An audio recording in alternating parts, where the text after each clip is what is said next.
And let me see. I believe last time we was on here, I was telling y'all about this spoke dude. I believe he was GD that I was cellmates with.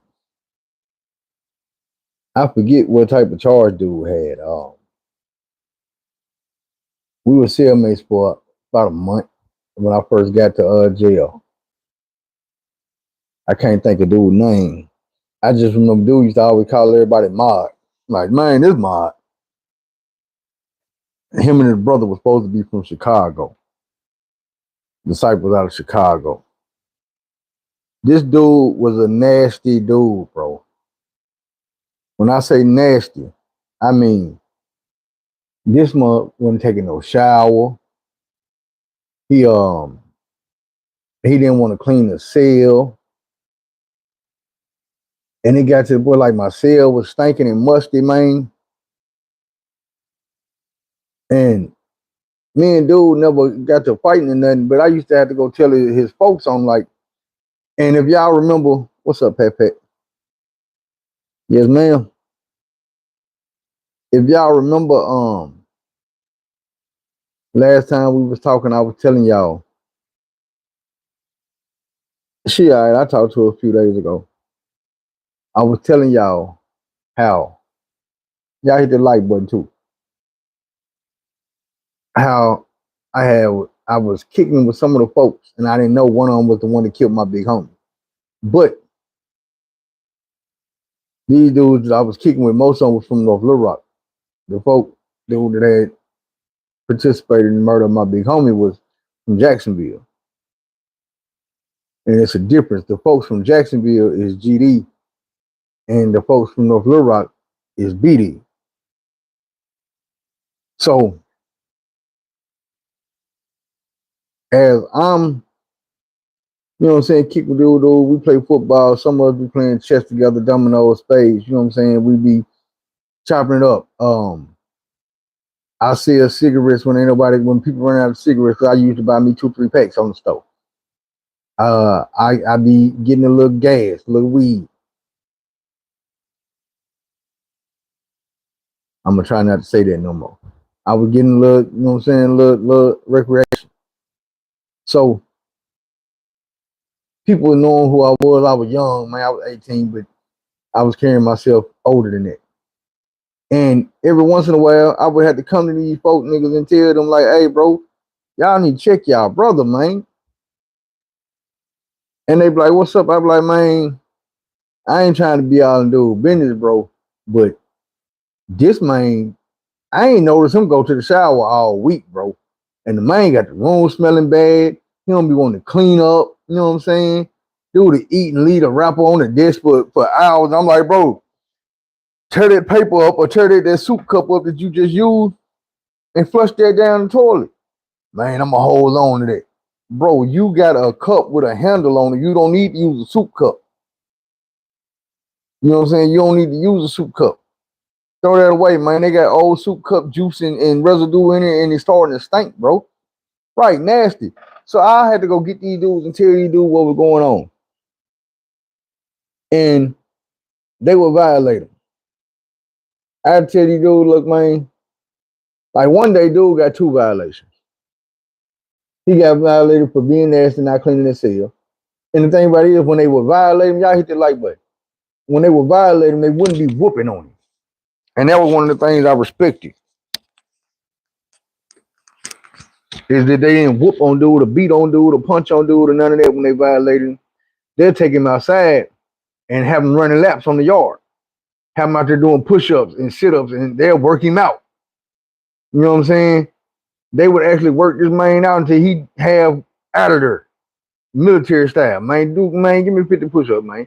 Give me 50 sit-ups, man. Go run 10 laps. Come back over here. All right, give me another 50 push-ups, man. Give me 60 sit-ups.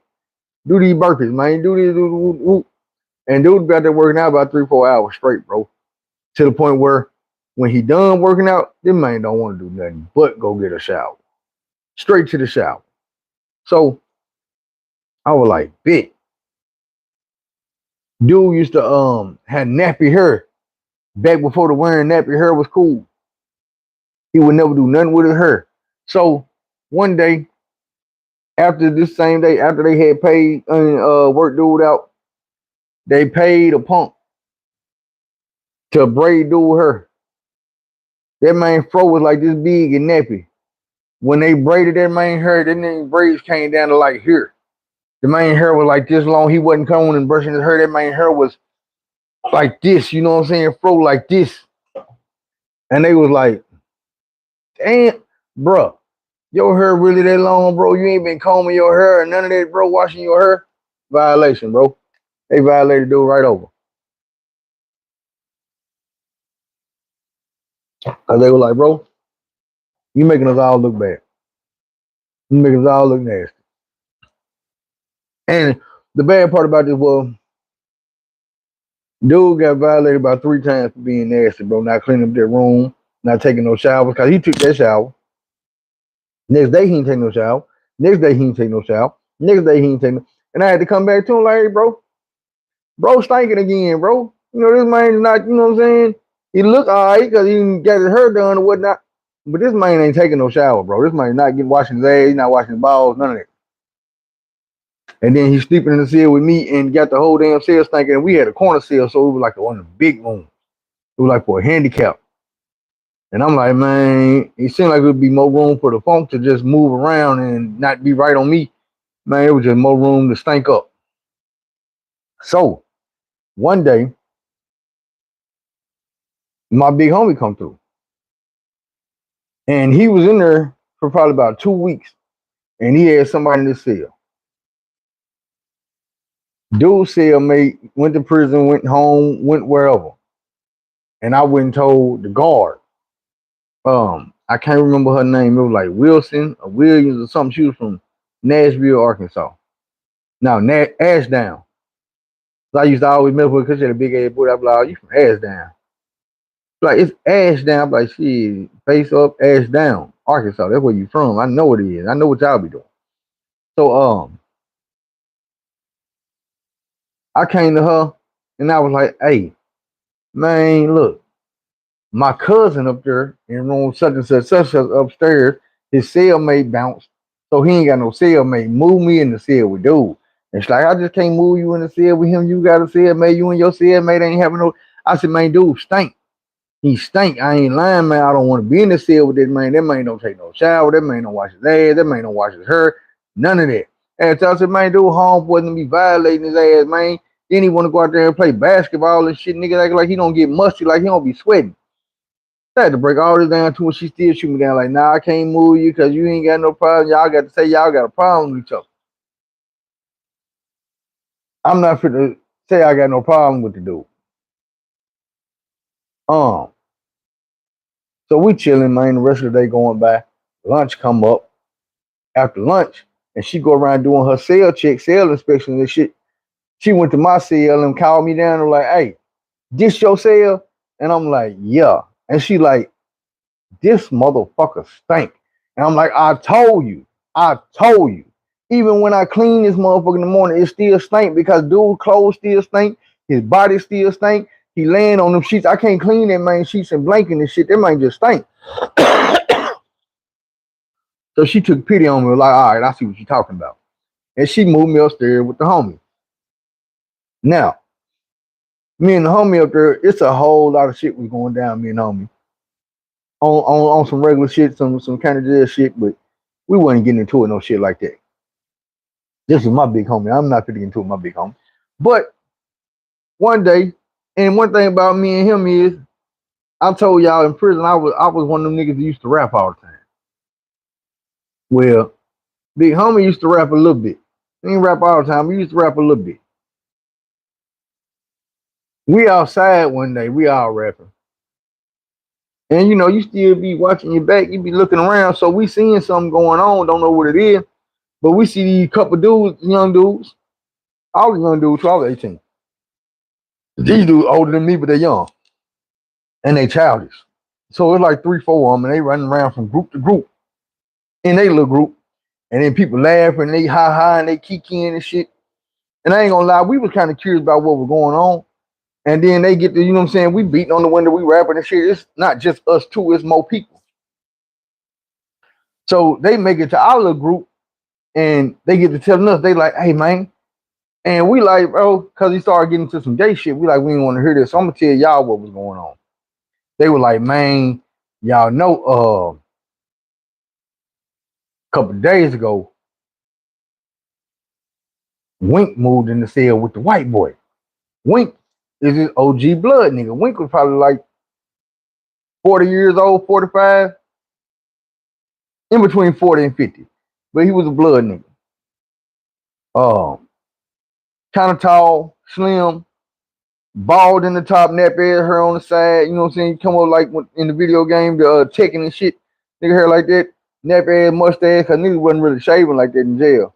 You could, but they had to check your razor out. You got to bring the razor back, and you only get 5-10 minutes to use all that bullshit.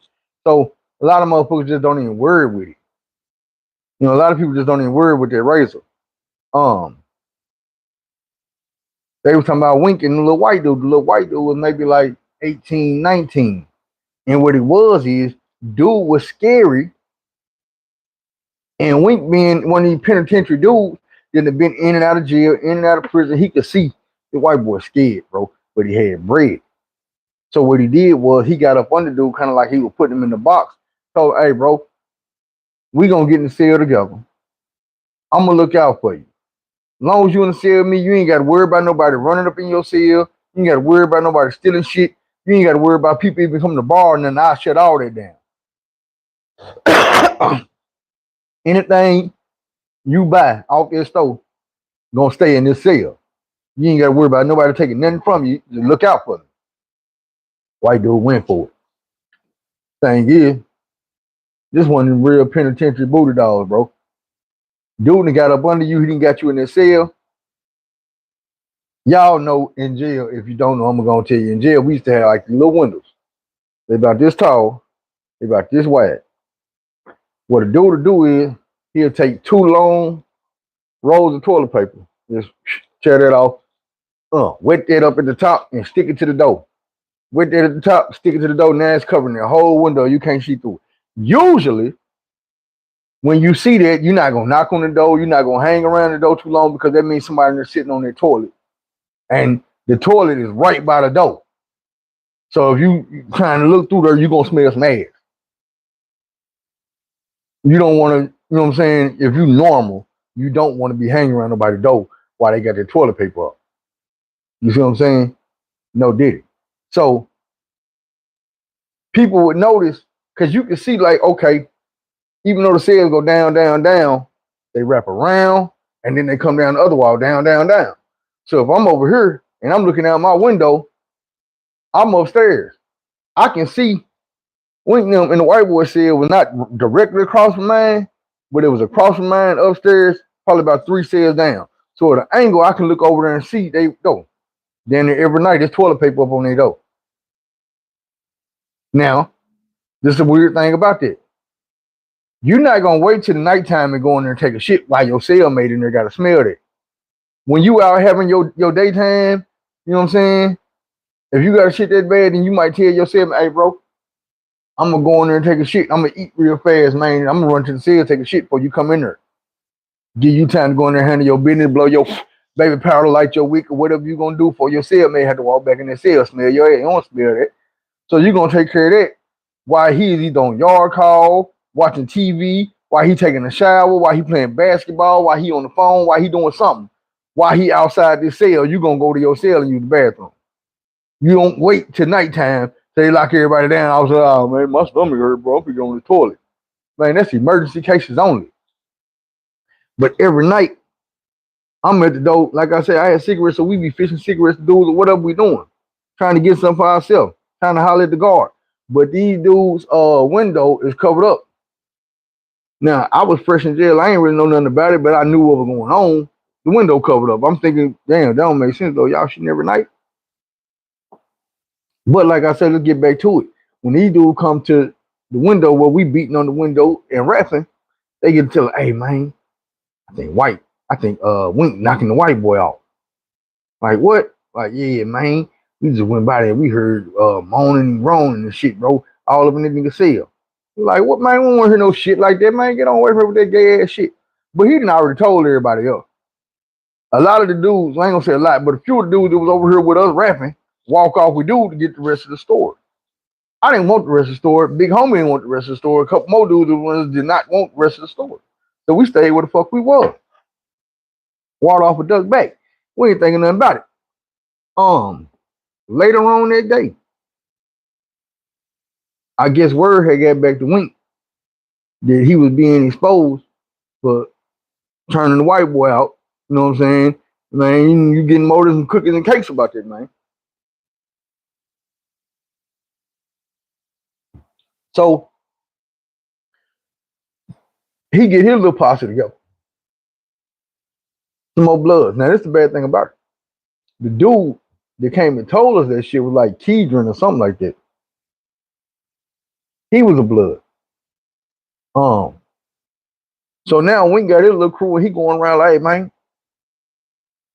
somebody came to you and told you this about me or said something about me. And he was like, man, I was over there, what's calling them, man, they were talking about it. So he'll go to them.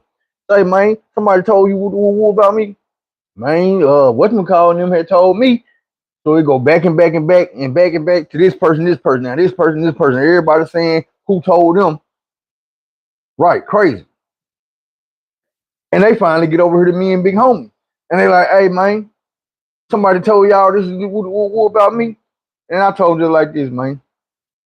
I said, man, I'm gonna be real with you. A motherfucker tried to tell me some shit like that. I told him I ain't want to hear that bullshit. Ain't none of my business. And he was like, that's real. I said, man, I ain't in it, bro. I ain't got nothing to do with it.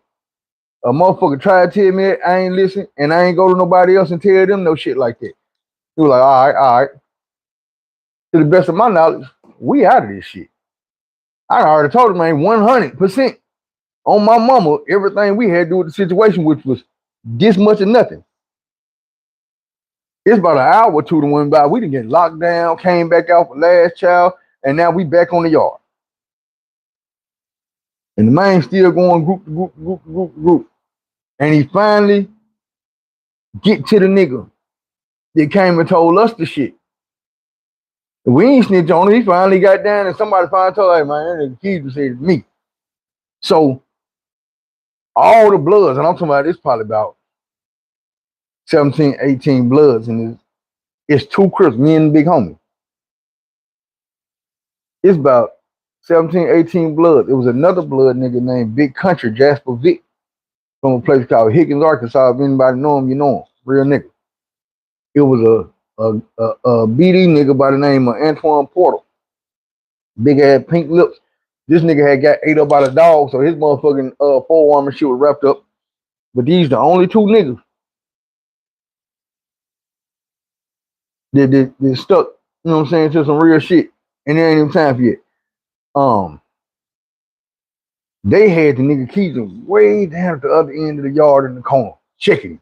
Like, you just, all these niggas had this around, they all bloods. When the group broke up, we sitting there chilling like this. We like, shit, boy, it's about to go down. It's about to go down. See, I didn't know whether Keegan was the one who started the shit. All I know is that's who came to me. He was one of the niggas in the group that were running around telling everybody the shit. So I don't know who really started the shit. When they bust up out the group, it's like they all like this chicken dude, and they just hit a bow face like boom, and start coming back down towards them. I'm like, oh shit, it's on now. Everybody walking behind Wink. If you ever seen the Warriors, it's like they coming like that Warriors. We standing there posted up like shit, nigga.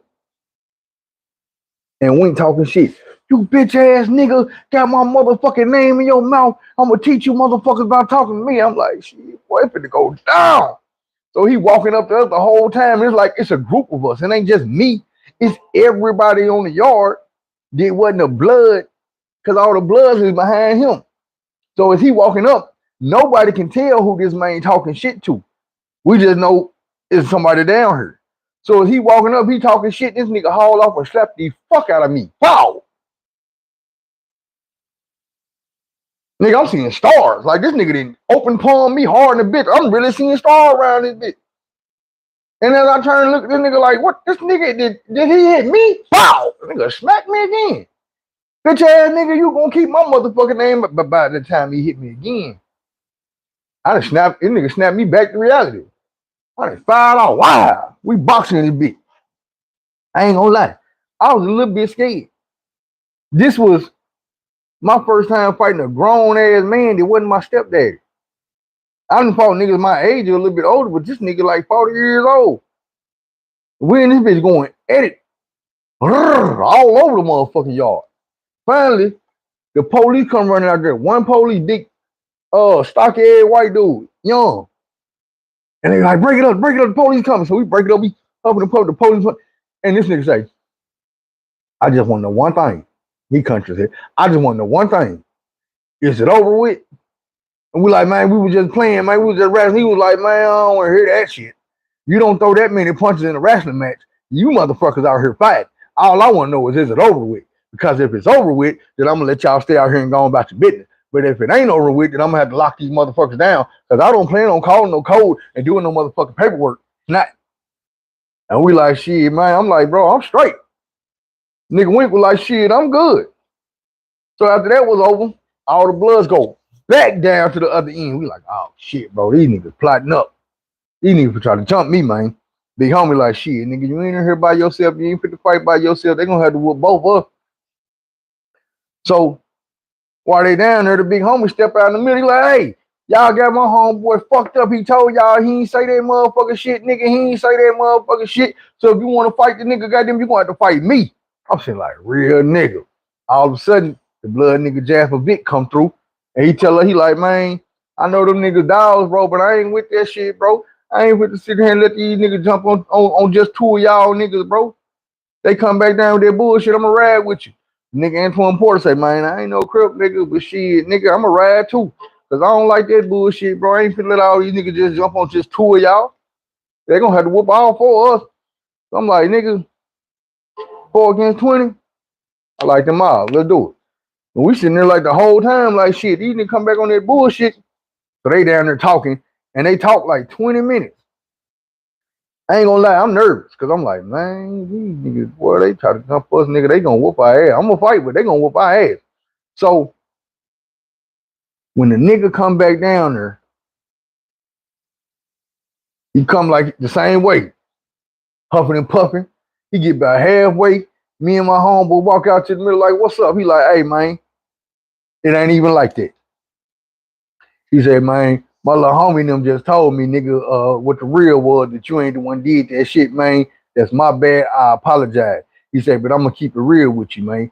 That nigga Keegan the one told me you did that shit, man. And I just found out it was him that was running around telling everybody that shit, not you.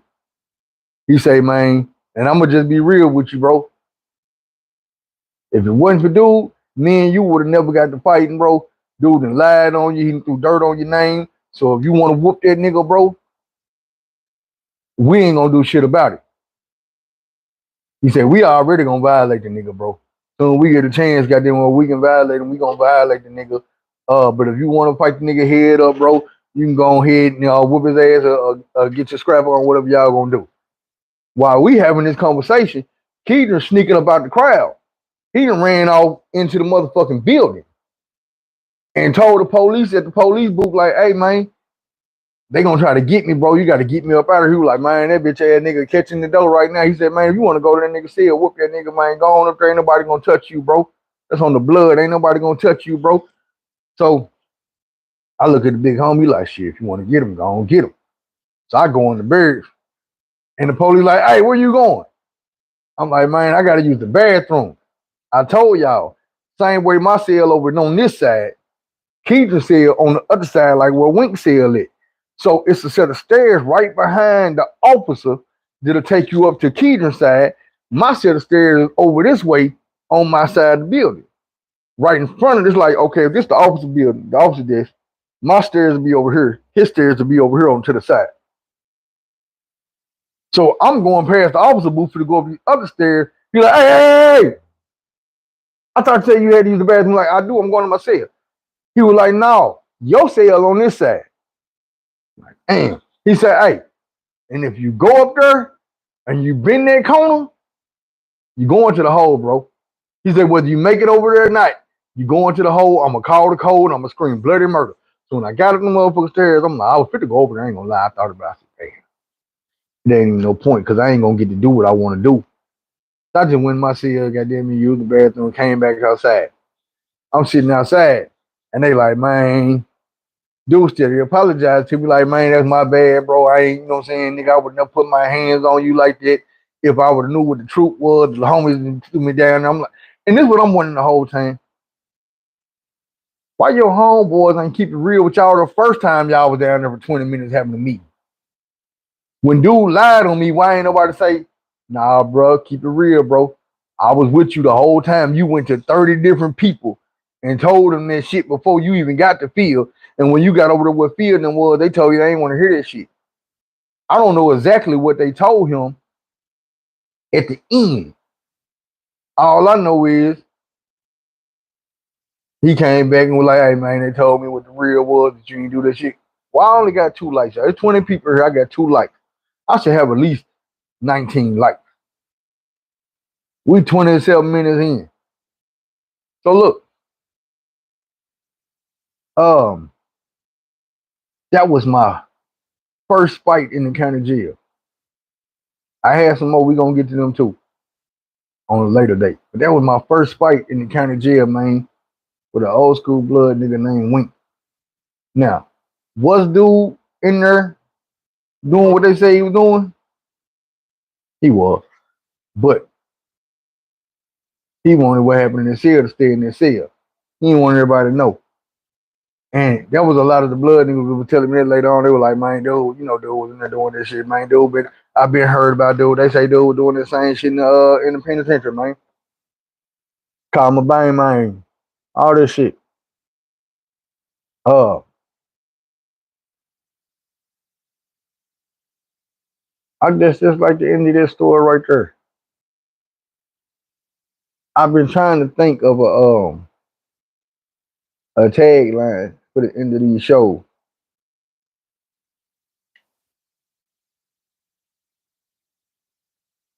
but I ain't came up with nothing solid yet. So all I can tell you is find something to live for, find something to die for.